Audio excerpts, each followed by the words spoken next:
चलो अब अगर कोई भी चीज ऐसे देख लो कि आपके सामने है, ये इसी को अगर आप कंसेप्ट वाइज समझ कर रखे हैं तो आपको ये याद करने में बहुत आसानी होगा। आप याद करना मतलब जैसे आप मान लो सामने आपके है तो आप याद करेंगे इसके लॉजिक क्या दे करके समझाए थे तो बहुत जल्दी याद हो जाएगा और फिर वो कभी भूलेगा भी नहीं, है ना। और नहीं भी याद किए रहेंगे तो अगर बात आपको याद है अच्छे से कंसेप्ट वाइज समझे हैं तो वो ऑटोमेटिक आप देख करके, क्योंकि सारा सब कुछ आपके सामने रहेगा तो समझ जाएंगे तुरंत। कब दिक्कत होती है? जब सामने नहीं होता है, वहां दिक्कत होती है जब आपके सामने नहीं रहता है। लेकिन अगर आपके सामने है, हल्का सा भी इसको देखें तो लगेगा ये पुराना पुराना लग रहा है, इसको कहीं देखे हैं कहीं समझे, है ना, तो टिक कर लेंगे। तो भय का उल्टा होगा विलोम शब्द निर्भय। भय मतलब जैसे देखेंगे आप रात में जाने से भय लगता है, कहीं भी अंधेरे में जाने से भय लगता है, डर लगता है, वही भय है। ठीक है। निर्भय आपको रात में कहीं जाने से डर नहीं लगता है। अब किसी किसी को गुंडे से बहुत ज्यादा डर लगता है और किसी किसी को गुंडे से डर नहीं लगता है। सोचते हैं बस कितना करेगा, ज्यादा ज्यादा मारेगा ही तो हाथ ऊपर कर देंगे, गोली चला लेगा, बात खत्म, है ना। तो निर्भय, अगर आपके अंदर डर है, भय है, किसी भी चीज को लेकर के डर बैठा है तो वही आपका भय हो गया। उसका डर अगर समाप्त हो गया निर्भय। जैसे आप एग्जाम में हमेशा एक डर बैठा होता है, भय बैठा होता है कि फेल हो जाएंगे या कम नंबर आएगा, इसका तो हमेशा भय रहता है ना, कितना वो कोई ओवर कॉन्फिडेंस नहीं हो सकता है। और वही एक देखेंगे निर्भय, एकदम बिल्कुल बेफिक्र रहे, कोई टेंशन नहीं, देखा जाएगा जो होगा। ठीक है। अगला भूगोल। भूगोल मतलब पृथ्वी जो आपका है क्या है, गोल है, तो भूगोल। खगोल मतलब क्या है, ऊपर, खगोलीय, ऊपर का भी, ऊपर का ही भी गोल है, नीचे का भी गोल है। क्योंकि अगर आप इतने दूर में बैठे हैं तो छत का भी तो उतना ही दूर रहेगा, बाकी छत और लोगों का सटा उससे हमसे नहीं मतलब है। ब्रह्मांड बहुत बड़ा है, हमसे उससे नहीं मतलब, हमें अपने आप से मतलब है ना। खगोल मतलब आसमान वाला, तो वो भी और ये भी, तो भूगोल पृथ्वी, खगोल आसमान। ठीक है। आगे देखेंगे भोगी। भोगी मतलब क्या होता है कि जो सभी चीजों का सेवन करे, दबा के भोग करे। जैसे अगर आपकी शादी हो जाती है, ठीक है, तो आप क्या करेंगे, आप बढ़िया से मस्त जो बेड मिलेगा बढ़िया मस्त पसर पसर के सोएंगे, हाथ पैर फेंक फेंक के सोएंगे मस्त आराम से, मम्मी जगाती रहे बुलाती रहे उठवे नहीं करेंगे, है ना, आलसी हो जाएंगे। मतलब आप उस बेड का आनंद ले रहे हैं बिल्कुल। उसके बाद से आप वाइफ आ गई, उसको किचन में भेज दिए, तड़का लगा के बढ़िया मस्त खाना बना करके ला रही है, आप ढकोल रहे हैं, मस्त उठ नहीं रहे, भोग कर रहे हैं, सेवन कर रहे हैं, है ना। अब उसके बाद से और दूसरा, आपको कपड़े भी नहीं धुलना है, सब कुछ एकदम मतलब ऐश आराम बिल्कुल आपको करने वाली मिल गई है, एकदम दाई आई गई है। अब आप वो कर करके लाएगी, आपको सारी चीजों का बिल्कुल आराम से मस्त बैठ के भोग करना है, भोगी। अब क्या हो जाएगा इसी का उल्टा योगी, जो इन सब चीजों का बहिष्कार कर दे, हमें बेड पे नहीं सोना, हमें कपड़ा धुल करके दूसरे से धुलवा के नहीं पहनना, हमें दूसरे का बना बनाया नहीं खाना, हमें खुद मेहनत करना है। योगी यानी इन सब चीजों का छोड़ दे, इन सब चीजों का सेवन ना करे, भोग ना करे, मेहनत करे अपने। या फिर दूसरा ये कंसेप्ट योगी मतलब, भोगी मतलब आप गृहस्थ, और योगी मतलब जो गृहस्थ से दूर हो जाए। दूर हो जाए तक का तात्पर्य जैसे साधु बन जाए, हमें परिवारवाद से मतलब नहीं, तो योगी, योगी मतलब साधु, भोगी मतलब आदमी जो घर पर बिल्कुल गृहस्थ जीवन जीता है। ठीक है। मानवीय।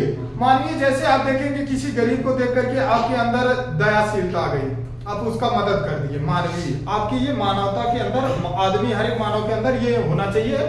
और अमानवीय, किसी को चोट लगा है, आप मदद नहीं कर रहे हैं, निकल जा रहे हैं। कोई गरीब दुखिया है, उसका आप मदद नहीं कर रहे हैं, निकल जा रहा है, अमानवीय। आप अमानवता का परिचय दे रहे हैं, मतलब मानव मतलब बेइंसान, है ना, दुष्ट इंसान का परिचय दे रहा है, मतलब हमें कोई मतलब नहीं, तू चल लटको गिरो फुटो मरो, हमसे नहीं मतलब। ठीक है। और देखेंगे पुरुष। पुरुष का तात्पर्य ये है, यहाँ से ये पुरुष और स्त्री से तात्पर्य नहीं है, पुरुष से तात्पर्य है कठोर। पुरुष क्या होता है, कठोर हृदय वाला होता है। और यही इसी का उल्टा हो जाएगा कोमल। तो पुरुष का मतलब जैसे देखेंगे पुरुष कठोर होता है, वाकई महिलाओं की अपेक्षा पुरुष बहुत ही कठोर होता है। क्योंकि देखेंगे वही उसके लिए जितना अभी देखेंगे, जितना बच्चियों को दुलार प्यार मिलता है उतना बच्चों को मिलता है नहीं मिलता है। बच्चियों को अपने घर पर मम्मी के द्वारा भी, पापा के द्वारा भी कम डांटा जाता है, कम फटकारा जाता है, लेकिन बच्चों को राक्षस बोला जाता है, कुछ भी बोला जाएगा, डांट के भगा दिया जाएगा, कुछ भी मतलब उसके साथ बढ़िया सलूक किया जाता है, उसके बाद भी वो झेलता है। देखेंगे यहाँ बच्चियां एक बार जाती हैं, सिर्फ एक बार अपने मायके से ससुराल जाती हैं तो दुनिया भर का रोना धोना हो जाता है। लेकिन वही आदमी, बच्चे भी तो जाते हैं ना, बच्चे कहाँ जाते हैं, अपनी ड्यूटी जाते हैं, या फिर ड्यूटी नहीं अगर सरकारी वगैरह नहीं है तो वो फिर बाहर कमाने जाते हैं, आते हैं फिर जाते हैं, फिर वहां से पता चला वो घर छूट गया, पता चला मुंबई गए थे वहां काम नहीं मिला, 2-4 महीने करके आ गए, अगले बार तमिलनाडु जाएंगे, फिर अगली बार पता चले हैदराबाद जा रहे हैं, फिर अगले बार पता चला पंजाब जा रहे हैं। उनका ससुराल चेंज होता रहता है बेचारों का, लेकिन फिर भी रोता है इंसान, मजे से बैग दबाता है और निकल लेता है, दिल पे पत्थर रख करके निकल लेता है। अब यही देखो बच्चियों को देख लो, यहाँ तक कि अगर एक बार मिलने आ जाती है मायके में, फिर ससुराल जाती तो रोते रोते जाती है, मम्मी हम जाना नहीं चाह रहे, ऐसा लगता है कि मतलब इसको यहीं रख लो तभी ये खुश रहेगी, रोते रोते जाती है ना। और ये बच्चों देखो, बच्चे बदलते बदलते रहते हैं, हर एक बार अपना जो स्थान है चेंज करते रहते हैं, भाग के कहीं कमाने जाते हैं, कहीं जाते हैं, फिर भी रोते हैं नहीं रोते हैं। तो पुरुष का मतलब कठोर से दर्शाया गया है, और कोमल मतलब स्त्री कोमल होती है, बिल्कुल एकदम रोनई टाइप का। जैसे ही देखेंगे अब जाना शुरू हो रहा, बाइक बधा चुका है, आना शुरू है, रोना शुरू, और जैसे ही 4 व्हीलर में बैठेगी आराम से मस्त ठंडा पीते मुस्कुराते निकल लेगी, कोई बात नहीं। तो मम्मी की इम्प्रेस कर रहे थे, मम्मी बहुत मिस कर रहे हैं बस, और वहीं से फिर मम्मी भी नहीं याद आती है। लेकिन थोड़े देर में इतना हृदय पिघलान हो जाता है ना कि मतलब उसका कोई अनुमान ही नहीं लगा सकता है। अगला ऐसे ही है पुण्य पाप। अगर आप अच्छे काम कर रहे हैं, लोगों का मदद कर रहे हैं, छोटे को आप सहायता दे रहे हैं, गरीब का मदद कर रहे हैं, तो ये आपका पुण्य हो गया, है ना। पुण्य मतलब ये नहीं कि आपको भगवान ही पुण्य देंगे, अगर आप किसी का मदद कर दिए तो उसके दिल से आशीर्वाद निकलेगा जो, क्योंकि दिल का दर्द दिल जानता है और दिल का आशीर्वाद दूसरे का दिल जानता है, बीच का कोई कनेक्शन नहीं है। जैसे एक रिश्ता जुड़ने में कोई धागा होता है लेकिन फिर भी जुड़ा होता है ना रिश्ता, माँ बाप का रिश्ता, बाप बेटे का रिश्ता, है ना, मम्मी पापा का रिश्ता, ये सारे रिश्ते बंधे होते हैं लेकिन धागा दिखता है नहीं। उसी तरीके से पुण्य का भी एक ऐसा रिश्ता है जिसका धागा नहीं दिखता है लेकिन फिर भी पुण्य होता है। तो पुण्य का पाप, अगर आप बुरे कर्म कर रहे हैं, बुरा काम कर रहे हैं, तो आपके साथ हमेशा ही पापी, आप मिला जुला का पापी हुए, है ना। अगर अच्छा कर रहे हैं तो पुण्य पाएंगे, अगर बुरा कर रहे हैं तो पाप पाएंगे, श्राप पाएंगे, ठीक है। अगला है प्रत्यक्ष। प्रत्यक्ष मतलब होता है जो आपके सामने दिख जाए। प्रत्यक्ष मतलब देखेंगे आपके सामने दिख जाए, तो जैसे देखेंगे आप किसी भी भगवान का मूर्ति अगर देखना चाहते हैं तो मूर्ति आपको दिखता है ना। अब वही प्रत्यक्ष, अप्रत्यक्ष या परोक्ष दोनों कह सकते हैं। तो परोक्ष जो आपके सामने ना दिखे, जो आपके सामने ना दिखे, जैसे भगवान, स्वयं भगवान आपको कभी दिखते हैं? दिखते हैं? नहीं दिखते हैं, तो वो अप्रत्यक्ष हो गए, वो परोक्ष हो गए।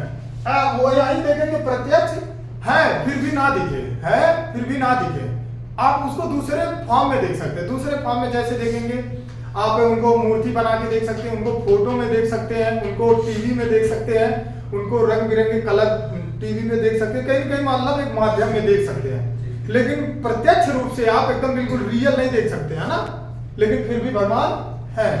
अगला देखेंगे बद्ध मुक्त। बद्ध मतलब क्या होता है? जो बंधा हो, जो जुड़ा हो। बद्ध मुक्त जिसको कोई पाबंदी नहीं। जैसे अगर आपके पापा हैं, आपको बुला रहे हैं, कहाँ जाना है, कहाँ आना है, क्या खाना है, कब पढ़ना है, कब सोना है, आप बंधे हैं और इन्हीं चीजों से मुक्त हो जाए, जाओ कोई बात नहीं बाबू, छुट्टा सांड जैसा घूमो, कोई दिक्कत नहीं, तो वहां हो जाएंगे मुक्त। आप कोई पाबंदी है, कोई टेंशन नहीं, आराम से घूमो, जहां मन करे जितना फुकरेपन करना उतना करो, पापा नहीं बोलने वाले, ठीक है। अगला देखेंगे मित्र। मित्र आपके साथ में आपका जो मदद करता है। मित्र ऐसा नहीं है कि सिर्फ कंधे पे कंधा हाथ रख करके घूमा वही मित्र है। मित्र आपका बुरे समय में आपका साथ दे, आपको बुरी स्थिति से निकाले, आपको बुरे लत से बचाए। जैसे दारू शराब पीने लग जाए, पता चले शाबाश बेटे वाह और पियो, वो मित्र नहीं है, है ना। आप कोई गलत काम कर रहे हैं उससे रोकिए, आपका बिल्कुल कदम से कदम मिलाकर के साथ दे, गार्जियन जैसा व्यवहार करे, वही होता है असली मित्र। और वही शत्रु दारू पी रहे हैं, कहेगा अगले दिन भांग खा लेना, मस्त बहुत अच्छा लगता है, ध्यान देना, जाना फलाने जगह मिलता भांग खा लेना। अगले दिन वही कहेगा गुटखा पुकार खा लेना। अगले दिन वही फिर बोलेगा जब गांजा पी लेना। अगले दिन फिर वही बोलेगा सिगरेट पी लेना, कुछ ना कुछ पी लेना। ठीक है, ऐसा करके अगर वो दे रहा तो वही आपका शत्रु है ना। अब शत्रु का दो तरीके से, एक शत्रु होता है डायरेक्ट वार करता है, एक शत्रु इनडायरेक्ट वार करता है। तो इनडायरेक्ट वही कि जो आपकी लत को बिगाड़ दे, वो शत्रु है, और एक डायरेक्ट वही जो आपको मार दे, वो भी शत्रु है। तो शत्रु दो प्रकार से काम करते हैं, है ना। तो धूम्रपान करना सेहत के लिए हानिकारक है, ये भी बोलना जरूरी है नहीं तो कॉपीराइट आ जाएगा। ठीक है, कि मतलब आप दारू सिखा रहे हैं पिलाने के लिए, जबकि हम मना कर रहे हैं, भले इनडायरेक्टली बोल रहे हैं, फिर भी वो आ जाएगा।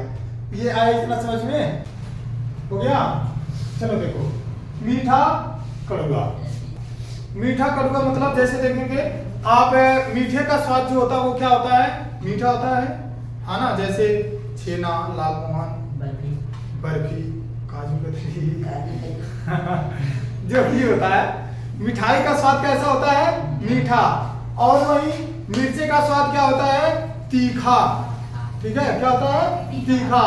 और वही देखेंगे और एक होता है, पता नहीं उसका क्या नाम है जी, करेला। हाँ, करेला क्या होता है, कड़वा। और मंगरेल है ना, कभी कभी, हाँ मंगरेल, वो भी क्या होता है, कड़वा। ठीक है, मालिक नौकर, मालिक का उल्टा नौकर, विलोम शब्द। मालिक जैसे जो जिसके अंडर में आप काम कर रहे हैं तो वो आपका मालिक हो गया, और आप क्या हो गए, नौकर। और अगला देखिए कि पात्र कुपात्र। आप जैसे एग्जाम के पात्र हो गए, आप एग्जाम देने के पात्र हो गए, है ना। जैसे आप एग्जाम, आपको किसी क्लास, आप जैसे मान लो किसी नौकरी की तैयारी कर रहे हैं, आप तैयारी करते करते एकदम पात्र हो गए हैं, या फिर उसकी जो अर्हता है वो बिल्कुल क्राइटेरिया फिट कर गए। जैसे अब जो नौकरी होता है वो 18 साल के बाद का होता है, तो आप उसके पात्र हो गए। कुपात्र, आप उसके पात्र नहीं है, यानी आपका उम्र कम है। ठीक है, पतन। पतन मतलब होता है आप किसी चीज से एकदम बिल्कुल झेल रहे हैं, परेशानी झेल रहे हैं, जैसे बेरोजगारी है ना, आप उससे एकदम परेशान है, आपका पतन हो रहा, लोग आपका सम्मान नहीं कर रहे हैं, आपसे लोग बोल नहीं रहे हैं, अगर कोई बोल भी रहा है तो बेरोजगार कहेंगे, क्या बोल रहा है, ऐसे कह रहे हैं। ठीक है, पतन। उत्थान, आपका नौकरी लग गया, आपका उत्थान हो गया, आप तृप्त हो गए, है ना। अगला देखेंगे पराया। पराया मतलब जो आपको अपना ना माने, पराया। और वही देखेंगे अपना, जो आपको अपना माने, है ना। अगला क्या रहा, परिश्रम। परिश्रम, जो मेहनत करते हैं आप, वो कोई भी क्षेत्र हो सकता है, वो डॉक्टर का क्षेत्र हो सकता है, वो इंजीनियर का, वो मास्टर का, वो किसी भी क्षेत्र हो सकता है, कोई भी क्षेत्र होता है, सैनिक का, किसी भी क्षेत्र में आप मेहनत कर रहे हैं, परिश्रम कर रहे हैं। कोई आपका हो गया परिश्रम, विश्राम। आप परिश्रम नहीं कर रहे हैं, मेहनत नहीं कर रहे हैं, चुपचाप बैठ के आराम कर रहे हैं। ठीक है, विश्राम हो, बैठो। प्रफुल्ल। प्रफुल्ल मतलब एकदम आपका मन चंगा है, कोई दिक्कत नहीं है, मस्त एकदम खुश है। और एक मलान, बिल्कुल आप परेशान है, मन लटकाए बैठे हैं, ऐसा लग रहा है कि आपका मुंह फूट जाएगा, आप आपके चेहरे का रंग गिरा हुआ है, एकदम बिल्कुल धुरमुसियाए बैठे हैं, गुस्सियाए बैठे हैं, तो मलान, मलिन जिसको कहते हैं ना। हाँ, अगला देखेंगे प्रशंसा। आप बहुत कोई अच्छा काम कर लिए, प्रफुल्ल तो हो गया, प्रशंसा पाएगा था कहीं का, बेहोश होगा।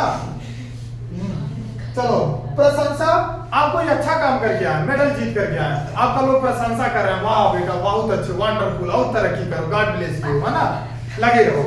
और वही देखेंगे निंदा कर रहे हैं, आप फेल हो गए, नहीं होकर के आए, गधा है, हम जानते थे नहीं होगा, पहले जानते थे उसका होगा, दुनिया को जाएगा, उसका नहीं होगा, ऐसा करके आपके बारे में अगर करें निंदा, है ना। और अगर देखें पानी, पानी आप यानी जैसे ही पानी आप शरीर पर डाले ठंडा ठंडा, और वही आप डालेंगे गरम। ठीक है, तो हाँ, पुरातन। पुरातन मतलब जो पुराना हो, पौराणिक हो, बहुत वर्षों का हो। नवीन मतलब नया। ठीक है, तो जो बुजुर्ग होते हैं वो पुरातन होते हैं, बच्चे नवीन होते हैं। ठीक है, प्रेम घृणा, आप किसी से अच्छे से पेश आ रहे हैं, बढ़िया से एकदम बिल्कुल इंसानियत से, चाचा बैठ जाइए, पापा बैठ जाइए, मौसा बैठ जाइए, फूफा बैठ जाइए, आप जैसे मतलब उनको सम्मान दे रहे हैं, प्रेम। और घृणा, ऐसे ही और पैर पसार के फिट हो गए हैं, और पिता बैठ, चल बैठ, या फिर खड़ा रहो, आप घृणा से बात कर रहे हैं। छोटे को डांट रहे हैं, बड़े को फटकार रहे हैं, कोई वो नहीं है, और छोटे बड़े से आप नफरत कर रहे हैं, गिरेगा। परार्थ और स्वार्थ। परार्थ क्या होता है, आप दूसरे का ध्यान रखते हैं। परार्थ। स्वार्थ आप सिर्फ अपना ध्यान रखते हैं, मतलब कहीं भी कुछ भी मिले हमारे ही जीत तक चाहिए, या फिर हमारे ही कुल घर आ जाए, दुनिया का जितना पैसा हमारे ही यहाँ आ जाए, दुनिया जितना जो भी है सब हमारे ही आ जाए, दुनिया का समोसा हमारे यहाँ, फुल्की हमारे यहाँ आ जाए, खूब खा करके पसरे रहेंगे मस्त। स्वार्थ। निस्वार्थ क्या होता है, परार्थ, कि आपके पास 4 मिठाई आया तो वो बांट करके खा लिए और दूसरे को दे दिए। आपके पास खाना है, आप पहले दूसरे का पेट भर दिए, देखिए वो तो कहीं भूखा नहीं है, उसको भी खाने को हो जाए, हमको भी हो जाए। परार्थ। पुरस्कार, आप किसी काम के लिए सम्मानित किए गए, पुरस्कार। तिरस्कार, आप कोई काम किए उसके लिए तिरस्कार कर दिया गया, आपको वो काम एक्सेप्ट नहीं किया गया, अच्छा नहीं है, आपका बहिष्कार कर दिया गया, तिरस्कार। प्रजा, जनता जो होती है वो क्या होती है, प्रजा, और जो राज करता गद्दी पर होता है वो राजा। फायदा, आप कोई काम करते हैं, आपका जो फायदा होता है, जो प्रॉफिट होता है वही फायदा, अगर आपका प्रॉफिट नहीं हुआ तो नुकसान, है ना। भला, अगर आप अच्छा काम कर रहे हैं, आप लोगों का मदद कर रहे हैं तो आप एक भले आदमी हुए ना, भला कर रहे हैं लोगों का। बुरा, है ना, आप किसी का बल्कि देख रहे हैं, हम समोसा लेके जा रहा है, छोड़ लिए, और कुछ भी देख रहे हैं, चुरा लिए, आप कहीं जा करके डाका डाल दिए, बुरा कर रहे हैं, आप किसी को झगड़ जा रहे हैं, बुरा। भारी, कोई वजनदार चीज है, उठा लिए हैं, उठ नहीं रहा है, या फिर उठा लिए हैं, घपते बैठ गए, भारी। हल्का, ऐसे उठा करके फेंक दिए, हनुमान जी जैसा, बिल्कुल एकदम पर्वत में, भले वजन था फिर भी उनके लिए हल्का था ना, उठा दिए। और वही देखेंगे मान, आप आपके घर पर आपका खूब मान सम्मान हो, है ना, आप वो मान हो गया, आपका इज्जत हो गया, सम्मान हो गया। अपमान, आप कोई भी घर में आप देखेंगे एक चम्मच भी गिर गया, झुट्ठे में गिर भी गया आपसे, तो जितना गिरा नहीं उससे ज्यादा डांट पा गए, बेइज्जती दबा करके, कदे कहीं के खाते रहते हो, दिन भर चम्मच लेके दौड़ते रहते हो, ये पैसे की बुद्धि नहीं है, जब देखो तब चम्मच लेके, मतलब चम्मच गिरा गया, आपका किस्मत गिर गई, दबा के अपमान, आपको कोई इज्जत नहीं, कोई वैल्यू नहीं है, बोले जा रहा है, मुंह नहीं उनका बंद हो रहा, कोई अपमान हो गया। अगर सम्मान है, आपसे चम्मच गिर गया, कटोरी गिर गया, आप उठा करके रख दिए, कि उसके बाद से भी कोई सामने वाला नहीं बोला, कोई बात नहीं, बाबू रखता। ऐसा कब होगा, जब आपके जो क्रेडिट है उसका वैल्यू होगा, तब होगा, अन्यथा नहीं है तो वही जो चम्मच के पीछे जितना बोल सुनाना उतना सुनेंगे, तभी हो पाएगा। तो जय श्री कृष्णा, जय हिंद, जय यूपी।